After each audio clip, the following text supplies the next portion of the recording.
Zdravá Zludenkovia. Keďže minulé videjko som rozprávala o skúškach na výške, dnes budem rozprávať o maturite. Samozrejme toto sa opäť týka mojej školičky, mojich skúseností a skúseností ľudí, čo poznám. A na každej škole to samozrejme môže byť inak.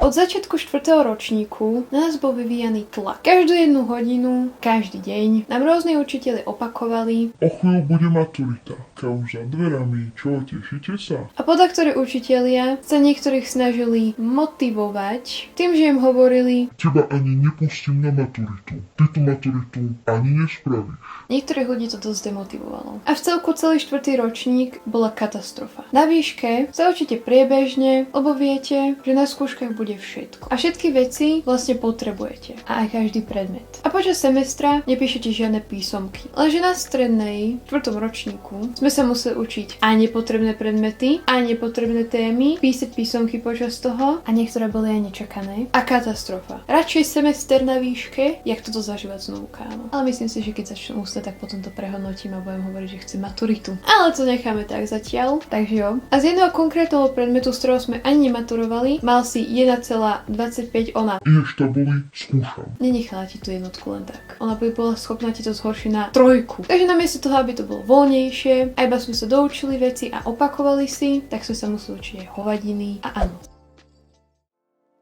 Začína sa to písomnou maturitou, ktorá je za mňa v pohode. Dojdete tam ráno, učitelia vám zozbierajú telefóny do takých obálok. Samozrejme ste rozdelení do rôznych tried, aby vás tam nebolo veľa, chápeme sa. Najskôr píšete test. Samozrejme máte pri sebe občiansky, pero a všetky veci dáte preč. A potom čo dopíšete, máte nejakú hodinku, možno viac čas. Môžete sa ísť napapať, prejsť sa, hocičo, alebo sa učiť. To je trošičku blbé, lebo ak nemáte hodinky ani telefón, tak viete stratiť pojem o čase. Ale pohodička. Potom sa vrátite do triedy, vysvetlia vám nejaké vecičky, dojdú tam typkovia s obaločkou a s témou, dostanete papiere, vyberiete si, to tam napíšete a potom vy začnete písať. Najskôr nečistopis, potom čistopis. Keby chce niekto vedieť, máte napísanú tému na papieri a vedľa toho, či ide o rozprávanie, úvahu a chápeme sa a píšete podľa toho. A toto isté platí aj hlavne angličtiny. Myslím si, že detailné informácie vám nemusím dávať, lebo to vám vysvetlia učitelia. Čo mi na tomto celom vadilo, bolo to, že ľudenkovia, čo tam chodili a obzerali sa po triede, robili taký hluk, keď chodili po tej praskajúcej podlahe, či gumolíne, či čo to bolo. A ešte párkrát aj vyrušovali niektorých, že počkaj, ten občiansky to tam dokonca aj rozprávali potichučku. A to niekoľkokrát vás došli skontrolovať. Kam už bez toho ten čas plynie tak rýchlo. A vy ešte vyrušujete. Ale nevadí, už je to za mnou.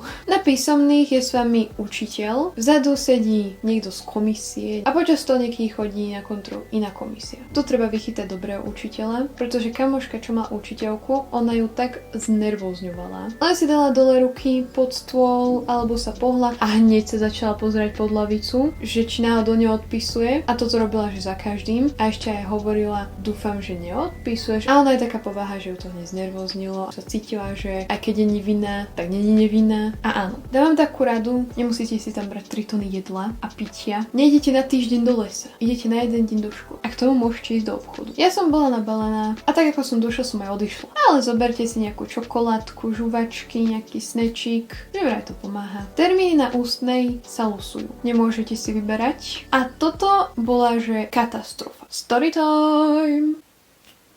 Deň pred ústnou maturitou som ochorela, lebo ma nikto nakazil. Ale to je jedno. V jeden deň mi boli vylosované 2 predmety. Čože fajn, ja som bola rada. Keby jeden deň začína o 7 a druhý o 2. Išla som autom a musela som tam dojsť samozrejme o niečo skôr. Chvíľu som bola s kamoškou, potom som tam išla a tak dále a tak dále. Mala som, že úplne easy tému. Lenže tam bol jeden učiteľ, ktorý bol na mňa zasadnutý a nemal ma rád. A druhý učiteľ, čo ma tiež očividne nemal rád. A furt mi dávali také otázky, ktoré som ani nemala vo svojich otázkach. Ja som sa snažila prežiť. Kámo, oni videli, že tam kašlem, soplím, že vyzerám, jak keby idem umreť. Ale ne, nemohli ma nechať. Ale prešla som, potom Potom som nejak prečkala a išla som na ďalší predmet. To bolo inak zaujímavé, lebo nevedela som dýchať, bolo mi hrozne. To bola taká choroba, že nie, že sa iba trošku cítiš zle, to už bolo na moje štádium. Ale viete, čo je najlepšie? Nejak deň po maturite ma to začalo prechádzať.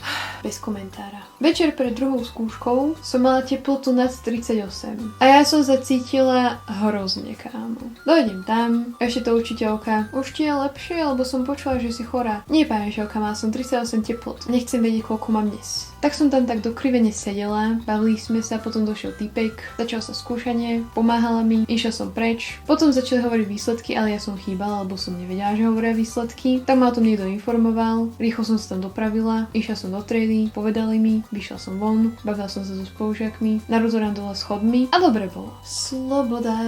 Sloboda, kámo, sloboda. A áno, počas ústnych tam so mnou najviac bolo takých 5 ľudí, ale vo väčšine tam boli traja. Máte dobre ste s tými učiteľmi, možno aj keď nemáte, neviem, tak vám podaktori pomôžu. A naozaj vám radia, alebo povedia za vás, alebo neviem. Dokonca jeden typek z komisie išiel okolo mojej kamošky a poradil jej správnu odpoveď na písomných, čo ako zaujímavé. Ak len začínate strednú, tak by som odporúčila aspoň vedieť what to go. Vždy, keď je písomka, tak sa to naučiť, potom si to zapamätať a potom, keď príde maturita, budete mať menej učenia. Keď nám učiteľka dávala poznámky na maturitu, tak najskôr začala jednotkou, potom skipla na 30, potom zase dvojku, potom povedala, toto si dopíšte a bolo to hrozné. Zároveň niekedy dala iba odrážky, alebo to napísala chaoticky. Vtedy som jej začala použiť komp, lebo to sa ešte nedalo. Ja som sa ani nemohla pozrieť na ten zošit, proste.